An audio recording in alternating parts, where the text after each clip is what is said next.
નમસ્કાર દર્શક મિત્રો, આશા ન્યૂઝ ગુજરાતીમાં આપનું સ્વાગત છે।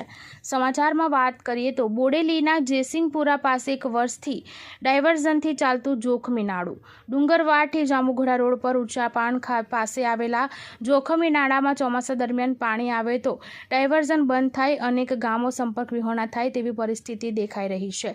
બોડેલી તાલુકાના જયસિંહપુરા ઊંચા પાણ પાસે આવેલા નાળું જોખમી અને જર્જરિત હોવાથી અંદાજિત 1 વર્ષ કરતાં વધુ સમયથી ડાયવર્ઝન આપવામાં આવેલું છે। ચોમાસા દરમિયાન એ ડાયવર્ઝન પર પાણી આવી જતા રસ્તો બંધ થઈ જાય તેવી પરિસ્થિતિ જોવા મળી રહી છે, જેને લઈને ગ્રામજનોમાં આક્રોશ જોવા મળી રહ્યો છે।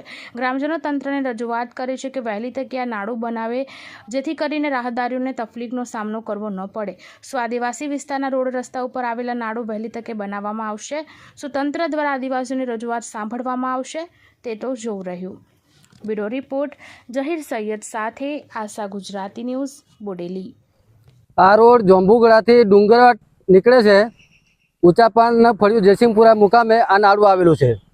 લગભગ આશરે 1.5 વર્ષ પહેલાં આ ડાયવર્ઝન આપેલું છે। ડાયવર્ઝન 3 થી 4 વખત ધોવા જેવું પાણી આવ્યું ને ચોમાસામાં ગઈ સાલ, તો લોકોને અવર જવર માટે બહુ મુશ્કેલી પડે છે। તો આ નાળું ક્યારે કરવાનું નાળું? એટલે આ લોકો એવું કહે છે કે ડાયવર્ઝન આપ્યું તો કામ ચાલુ કરી દેવાનું। અત્યાર સુધી આ નાળું બનેલું નથી, એટલે નવું બને તો અમારે કોઈ અગવડ પડે એવું નહીં। શું નામ આપનું? આપણું કંચનભાઈ હીરાભાઈ રાઠવા, ઊંચા પાન જયસિંહપુરા।